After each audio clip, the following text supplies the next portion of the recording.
ನೋಡಿ, ರಾಜ್ಯಾದ್ಯಂತ ಕಬ್ಬು ಬೆಳೆಗಾರರು ನಡೆಸ್ತಾ ಇರುವಂತಹ ಪ್ರತಿಭಟನೆಯ ಕಿಚ್ಚು ವ್ಯಾಪಿಸೋದಕ್ಕೆ ಶುರುವಾಗಿದೆ. ಅದರ ಮುಂದುವರೆದ ಭಾಗವಾಗಿ ಬೆಳಗಾವಿಯಲ್ಲಿ ತೀವ್ರಗೊಳ್ತಾ ಇದೆ ಕಬ್ಬು ಬೆಳೆಗಾರರ ಹೋರಾಟ. ರಸ್ತೆ ಬಿಟ್ಟು ಮೂಡಲಗಿ ಪಟ್ಟಣಕ್ಕೆ ಪ್ರತಿಭಟನಾಕಾರರು ಬಂದಿದ್ದಾರೆ. ಮೂಡಲಗಿ ಕಲ್ಲೇಶ್ವರ ವೃತ್ತದಲ್ಲಿ ರೈತರು ಪ್ರತಿಭಟನೆಯನ್ನ ಮಾಡ್ತಾ ಇರೋದು. ಮೂಡಲಗಿ ತಾಲೂಕಿನ ರಸ್ತೆಗಳನ್ನು ಬಂದ್ ಮಾಡಿ ರೈತರು ಆಕ್ರೋಶವನ್ನು ವ್ಯಕ್ತಪಡಿಸಿದ್ದಾರೆ. ಮಾನವ ಸರಪಳಿ ಹ್ಯೂಮನ್ ಚೈನ್ ಅನ್ನು ನಿರ್ಮಿಸಿ ರೈತರು ಹೋರಾಟಕ್ಕೆ ಮುಂದಾಗಿದ್ದಾರೆ. ಕಬ್ಬು ಬೆಳೆಗಾರರ ಹೋರಾಟ, ಅಹೋರಾತ್ರಿ ಧರಣಿ ಮತ್ತು ಸರ್ಕಾರಕ್ಕೆ ಡೆಡ್ಲೈನ್ ಕೊಟ್ಟಿರೋ ಬೆನ್ನಲ್ಲೇ ಹೋರಾಟ ಇನ್ನಷ್ಟು ಜಾಸ್ತಿ ಮಾಡ್ತೀವಿ ಹೊರತು ಯಾವುದೇ ಕಾರಣಕ್ಕೂ ಹಿಂದೆ ಸರಿಯೋರಲ್ಲ ಅಂತ. ಯಾಕಂದರೆ ನ್ಯಾಯಸಮ್ಮತವಾಗಿ ಅವ್ರು ಬೆಲೆ ಕೇಳ್ತಾ ಇರೋದು, ಬೆಂಬಲ ಬೆಲೆಯನ್ನು. FRPಯನ್ನು ಕೇಂದ್ರ ಸರ್ಕಾರ ಪ್ರತಿ ಟನ್ ಕಬ್ಬಿನ ರಿಕವರಿ ರೇಟ್ ಮೇಲೆ ಡಿಸೈಡ್ ಮಾಡುತ್ತೆ. 10.25 ರಿಕವರಿ ರೇಟ್ ಇದ್ದರೆ ನೀವು ಅವ್ರಿಗೆ 3,550 ರೂಪಾಯಿ ಕೊಡೋದಕ್ಕೆ ಅವಕಾಶ ಇದೆ ಅಂತ ಕೇಂದ್ರ ಹೇಳಿದ್ರು. ರಾಜ್ಯ ಸರ್ಕಾರಗಳು ಅದನ್ನು ಒಪ್ಪಿಲ್ಲ ಕೆಲವು ಕಡೆಗಳಲ್ಲಿ.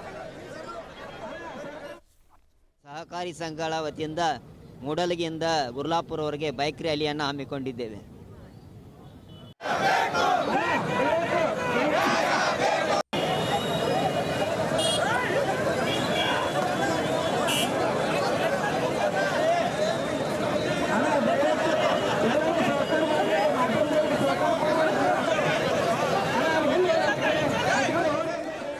ನೋಡಿ, ರೈತರು ತಮಗಾಗ್ತಾ ಇರುವಂತಹ ಅನ್ಯಾಯವನ್ನ ಪ್ರತಿಭಟನೆಯ ಮೂಲಕ ದಾಖಲಿಸಿಕೊಳ್ಳೋದಕ್ಕೆ ರಸ್ತೆಯಲ್ಲಿ, ಸರ್ಕಲ್ಗಳಲ್ಲಿ, ಪ್ರಮುಖ ಪಟ್ಟಣಗಳಲ್ಲಿ ಸೇರಿರೋದನ್ನು ಗಮನಿಸ್ತಾ ಇದ್ದೀರಾ.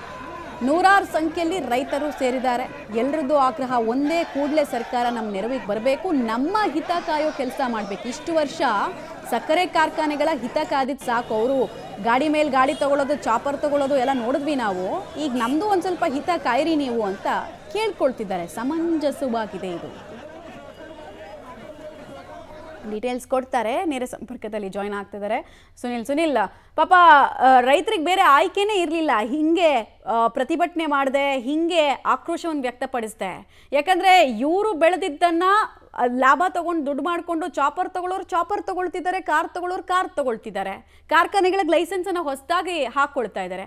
ಇವ್ರದ್ದು ಇದೇ ಪರಿಸ್ಥಿತಿ. ಯಾರೋ ದುಡ್ಡು ಮಾಡೋದಕ್ಕೆ ಇವ್ರು ದುಡಿಯೋದು, ಇವ್ರ ಫ್ಯಾಮಿಲಿಯವ್ರು ದುಡಿಯೋದು ಅಂದರೆ ಆಕ್ರೋಶ ತಪ್ಪಲ್ಲ.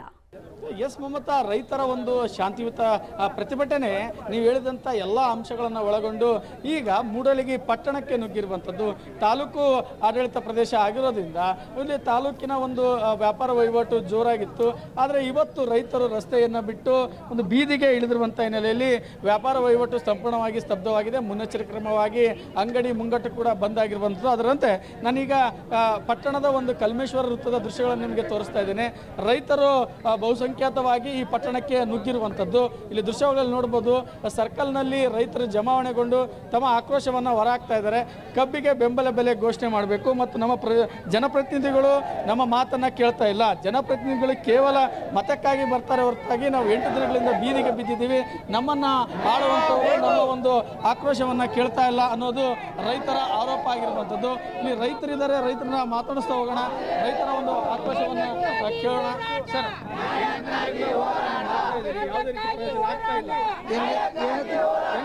ಹೋರಾಟ ಮಾಡ್ತಾ ಇದ್ದೀರಿ, ಯಾವುದೇ ರೀತಿ ಪ್ರಯೋಜನ ಇಲ್ಲ. 7 ದಿನದಿಂದ ಈಗ ರೈತರು ಸತತವಾಗಿ ಹೋರಾಟ ಮಾಡ್ತಾ ಇದ್ದಾವೆ. ಅಮರನಾಥ ಸತ್ಯಾಗ್ರಹ ಮಾಡ್ತಾ ಇದ್ದಾವೆ. ರಾತ್ರಿ ಅನ್ನಲ್ದೆ ಹಗಲನ್ನಲ್ದೆ ಇದುವರೆಗೆ ಸರ್ಕಾರ ಯಾವುದೇ ರೀತಿ ಸ್ಪಂದಿಸಿಲ್ಲ.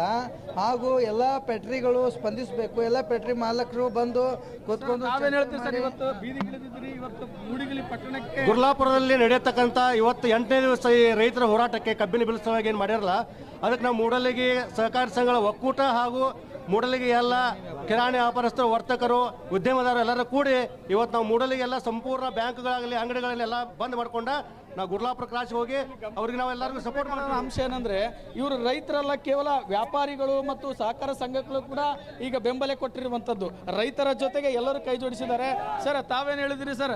ಈಗ ವ್ಯಾಪಾರ ವಹಿವಾಟು ರೈತರಿಂದನೇ ನಡೆಯುತ್ತೆ, ಸಂಘ ಸಂಸ್ಥೆಗಳು ರೈತರಿಂದ ನಡೆಯುತ್ತವೆ. ತಾವು ವ್ಯಾಪಾರಸ್ಥರಾಗಿ ಬೆಂಬಲ ಕೊಟ್ಟಿದ್ದೀರಿ?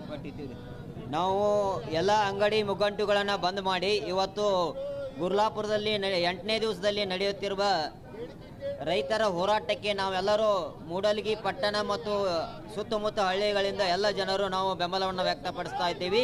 ನಮಗೆ 3,500 ರೂಪಾಯಿ ಇದನ್ನ ಜಿಲ್ಲಾ ಉಸ್ತುವಾರಿಗಳಾಗಿರ್ಬೋದು ನಮ್ಮ ನಾಳಂತವ್ರು ಯಾರು ಕೂಡ ಈ ಕೂಗು ಕೇಳಿಸ್ಕೊಳ್ತಾ ಇಲ್ಲ. ನಮ್ಮ ಉಸ್ತುವಾರಿ ಸಚಿವರಾಗಲಿ ಮತ್ತು ಇನ್ನೊಬ್ಬರು ಸಚಿವೆ ಆಗಿರಲಿ ಯಾರಾದರೂ ಈ ಕೂಗನ್ನು ಇನ್ನೂ ಕೇಳಿಸ್ಕೊತಿಲ್ಲ. 8 ದಿನಗಳಾದರೂ ಅವರು ಇಂಥ ಕಡೆ ಗಮನ ಹರಿಸಿಲ್ಲ ಅನ್ನೋದು ಇದೊಂದು. ಮಮತಾ, ಇನ್ನು ನಾನು ಪಟ್ಟಣದ ದೃಶ್ಯಗಳನ್ನು ತೋರಿಸುವಂಥ ಪ್ರಯತ್ನವನ್ನು ಮಾಡ್ತೀನಿ. ಇಲ್ಲಿ ನೋಡ್ಬೋದು ಸಂಪೂರ್ಣವಾಗಿ ವ್ಯಾಪಾರ ವಹಿವಾಟು ಸಂಪೂರ್ಣವಾಗಿ ಸ್ತಬ್ಧವಾಗಿದೆ. ಇಷ್ಟೊತ್ತಿಗೆ ಬಹುಸಂಖ್ಯಾತರ ಒಂದು ಪಟ್ಟಣ ಆಗಿರೋದ್ರಿಂದ ಇಲ್ಲಿ ಸಹಜವಾಗಿ ವ್ಯಾಪಾರ ವಹಿವಾಟು ಜೋರಾಗ್ತಾ ಇತ್ತು.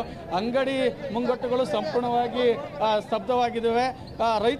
ರೈತರ ಜೊತೆಗೆ ವಿವಿಧ ಸಂಘಟನೆಗಳು, ವಿಶೇಷವಾಗಿ ಇವತ್ತು ಸಂಘ ಸಂಸ್ಥೆಗಳು ಕೂಡ ಬೆಂಬಲವನ್ನು ಕೊಟ್ಟಿರುವಂಥಲ್ಲಿ ಮೂಡಲಗಿ ಪಟ್ಟಣ ಸದ್ಯ ಸ್ತಬ್ಧವಾಗಿರುವಂತಹ ದೃಶ್ಯಗಳನ್ನು ನಿಮಗೆ ಇಲ್ಲಿ ತೋರಿಸುವಂಥ ಪ್ರಯತ್ನ ಮಾಡಿರುವಂಥದ್ದು. ಮಮತಾ, ಮತ್ತೊಂದು ಕಡೆ ಇಲ್ಲಿ ಸರ್ಕಲ್ನ ದೃಶ್ಯಗಳನ್ನು ನೋಡ್ಬೋದು.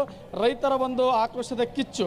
ನಿನ್ನೆ ಏನು ಅಧ್ಯಕ್ಷರು ಬಂದೂಕು ತಂಬಂತ ಹೇಳಿದ್ರು, ಆ ಬಂದೂಕು ಹಸಿರು ಶಾಲು, ಆ ಹಸಿರು ಶಾಲನ್ನು ಸುತ್ತುತ್ತಿರುವಂಥದ್ದು ಮತ್ತು ತಮ್ಮ ಆಕ್ರೋಶವನ್ನು ಹೊರಹಾಕುವಂಥ ದೃಶ್ಯಗಳು ನಿಮಗೆ ನೋಡೋಕ್ಕೆ ಸಿಗ್ತಾ ಇರುವಂಥದ್ದು. ಮಮತಾ, ಧನ್ಯವಾದ ತಮ್ಮೆಲ್ಲ ಮಾಹಿತಿಗಾಗಿ. ಇಲ್ಲಿ ಪ್ರಾಬ್ಲಮ್ ಏನಾಗಿದೆ ಅಂದರೆ ಕುರಿ ಕಾಯೋಕೆ ತೋಳವನ್ನು ನೇಮಿಸಿದ್ದಾರೆ ಅನ್ನೋ ಮಾತುಗಳು ಕೇಳಿರ್ತೀರ ನೀವು. ಹಂಗಾಗಿದೆ ಅಲ್ಲಿ. ಯಾಕಂದರೆ ಇವ್ರು ತರುವಂತಹ ಆ ಟನ್ಗಟ್ಟಲೆ ಕಬ್ಬನ್ನು ತೂಕದಲ್ಲಿ ಮೋಸ ಮಾಡೋದು ಇವ್ರಿಗೆ. ಬೆಂಬಲ ಬೆಲೆಯನ್ನು ಕೇಂದ್ರ ಸರ್ಕಾರ ಕೊಟ್ಟರೆ ರಾಜ್ಯ ಸರ್ಕಾರಗಳು ಅದನ್ನು ಸರಿಯಾಗಿ ಅನುಷ್ಠಾನ ಮಾಡಲ್ಲ. ಕಾರಣ ರಿಕವರಿ ರೇಟು ಅಂತ ರೀಸನ್ಗಳನ್ನು ಕೊಡ್ತಾರೆ. ರಿಕವರಿ ಯಾಕೆ ಕಡಿಮೆ ಆಗ್ತಿದೆ, ಮೂಲನ ಚೆಕ್ ಮಾಡಬೇಕು. ಮಹಾರಾಷ್ಟ್ರದಲ್ಲಿ 100 ಜನ ಸಿಬ್ಬಂದಿಗಳು ಇರ್ತಾರೆ. ಸ್ಯಾಂಪಲ್ ಕರೆಕ್ಟ್ ಆಗಿದೆಯಾ, ಕ್ವಾಲಿಟಿನಲ್ಲಿ ಪ್ರಾಬ್ಲಮ್ ಇದೆಯಾ ಅಂತ. ನಮ್ಮಲ್ಲಿ ಎಷ್ಟು ಜನ ಇದ್ದಾರೆ, ಎಷ್ಟು ಜನ ಹೋಗ್ತಾರೆ?